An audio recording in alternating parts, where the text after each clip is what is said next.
का 2 नंबर का सवाल है। दिया है 2x प्लस 3y बराबर 11 और 2x माइनस 4y बराबर माइनस 24 को हल कीजिए और इससे m का वह मान ज्ञात कीजिए जिसके लिए y बराबर mx प्लस 3 हो। इसमें आपको चेकअप भी करने बताएंगे कि मेरा सवाल सही है या गलत है। मेरा जो एक्स वाई का मान निकलेगा वो हम बताएंगे आपको कि कैसे चेकअप करना है, मेरा सवाल सही है या गलत है।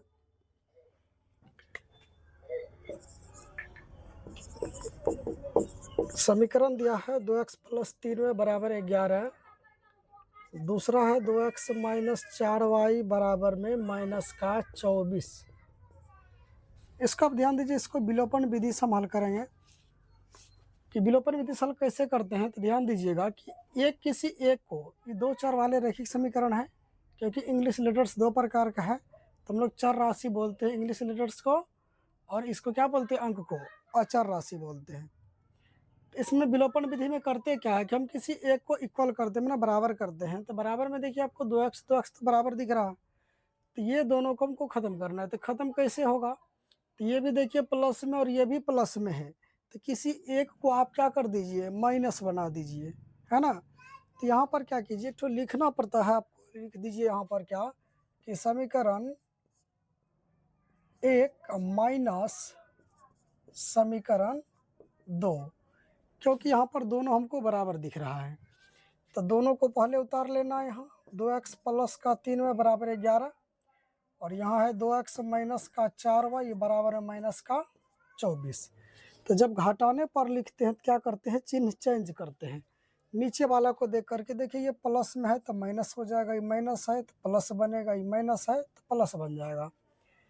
अब क्या करना है, देखिए ये प्लस माइनस खत्म हो जाएगा, घटाएंगे तो क्या बचेगा, यहाँ 0 बचेगा। अब देखिए क्योंकि इस चिन्ह का वो माने हुआ है जो अभी हम चेंजिंग किए हैं, है ना। घटाने का मतलब चिन्ह नीचे वाला का सब का चेंज हो जाता है, प्लस वाला माइनस बनता है, माइनस वाला प्लस बनता है। तो अब देखिए आप यहाँ ये भी प्लस ये भी प्लस, तो क्या हो जाएगा, 4 3 7 वाई, और बराबर में ये भी देखिए प्लस है और ये 11 ये भी प्लस में है, तो जुड़ जाएगा। अब इस चिन्ह का मान नहीं रहा क्योंकि हम जो चिन्ह लगाए उसका वैल्यू हो गया, है ना। तो ये दोनों जुड़ेगा तो कितना हो जाएगा, 35। तो देखिए गुना में 7 और y में क्या चीज़ का संबंध है, तो गुना का, है ना। बीच में कोई चिन्ह नहीं है तो मतलब गुना है। ये 7y है, 7 से इसको कटाएंगे, ये गुना में है तो यहाँ भाग में जाएगा, तो 7 5 35, y का वैल्यू हो गया आपका 5। अब क्या करना आपको, समीकरण 1 में या समीकरण 2 में किसी में ये y के मान को आप रखिए, उस पर उसमें आपको x का मान निकल जाएगा, चाहे आप 1 में रखिए 2 में रखिए, आंसर सेम ही आएगा। चलिए हम एक में रखते हैं। 1 में रखने पर या देने पर आप लिख दीजिए। देखिए समीकरण 1 है, वहाँ 2x प्लस का 3y बराबर में 11 दिया हुआ है। 2x प्लस 3, ये दोनों के बीच में क्या संबंध है, यहाँ गुना का, तो गुना लगाइए y का मान क्या है 5 और बराबर में है 11 दिया हुआ। तो ये 2x प्लस, इसको गुना कर दीजिए, 3 5 15 बराबर में 11 ये है। कुछ नहीं कि यहाँ केवल हम y का मान रखे और यहाँ पर केवल इसको हम गुना किए। अब क्या करना है, बराबर के उस तरफ करना है अंक को। ध्यान दीजिएगा, जैसे ये 2x बराबर 11 दिया हुआ है, इसके तरफ इसका जाति मिल रहा है ना, तो ये प्लस है तो बराबर को उधर करते हैं तो चिन्ह चेंज होता है। याद रखना है आपको कि जब ये प्लस में है 15, बराबर को उधर हो जाएगा माइनस में। याद रहे कि 11 पहले मौजूद है तो पहले उसको लिखना है, 15 को बाद में दिए ना, पीछे दिए ना। तो आपको कितना बचा, यहाँ देखिए 2x बराबर बचेगा, यहाँ देखिए 11 है प्लस में, यहाँ कोई चीज नहीं तो प्लस है, ये माइनस है, घटेगा तो क्या बचेगा, माइनस का 4। तो देखिए ये 2 और x में क्या चीज का संबंध, बीच में गुना का, तो गुना वाला फेंकेंगे तो कहाँ जाएगा, भाग में, भाग दीजिए, दूसरे के बार में 4, 2 बार में 4, तो मतलब x का मान हो गया, देखिए माइनस लगा हुआ है तो -2, है ना। अब देखिए ये x और y का जो मान निकला है, x का मान -2 और y का मान 5, हम चेकअप कर सकते हैं इसमें मेरा सवाल ये सही बना है गलत, x और y का मान सही है या गलत है। तो आप क्या कीजिएगा, ये बराबर का मतलब क्या होता है, बराबर का मतलब होता है कि आपस में ये दोनों का जोड़ और बराबर में 11, मतलब ये दोनों का जोड़ आपस में 11 के बराबर है ना।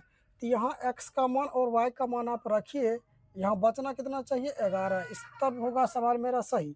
और इसमें रखेंगे, जब यहाँ रखेंगे घटाव है तो ये -24 है, तो यहाँ बचना चाहिए -24। देखिए आप, जैसे दिया है 2x प्लस का 3y है ना, बराबर में 11 देल है ना, तो 11 हमको इधर बचना चाहिए यहाँ हल करने पर। देखिए 2 और x में क्या चीज़ का संबंध, गुना का x का मान क्या माइनस का 2, कोष्ट में कर दीजिए, क्या कि माइनस में 2 चिन्ह को एक जगह हम वैसे बाहर में नहीं लिखते हैं। और यहाँ प्लस में है 3 गुना ना, कुछ यहाँ गुना है ना y का मान क्या आया है, देखिए यहाँ 5 आया हुआ है, यहाँ 5 रख दीजिए।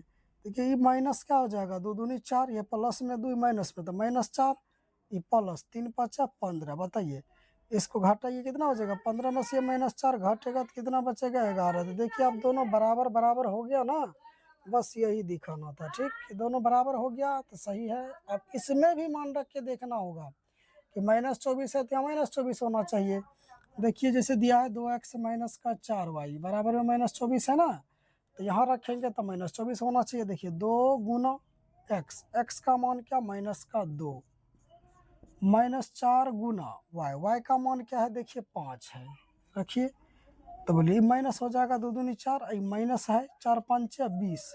देखिए दोनों का चिन्ह क्या दिख रहा है, माइनस दिख रहा है, -4 और -20, तो हो जाएगा -24। तो देखिए बराबर हुआ ना इसके, तो इसका मतलब मेरा x और y का मान क्या है, सही है ना। ये हम जांच किए हैं कि मेरा सवाल सही है या गलत है x y का मान।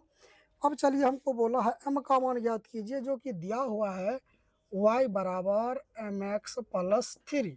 ठीक, तो y देखिए यहाँ मान रखना है आपको, ये mx है, n नहीं है, x है। y का मान देखिए कितना है, यहाँ 5 रख दीजिए, बराबर m है तो m लिखिए।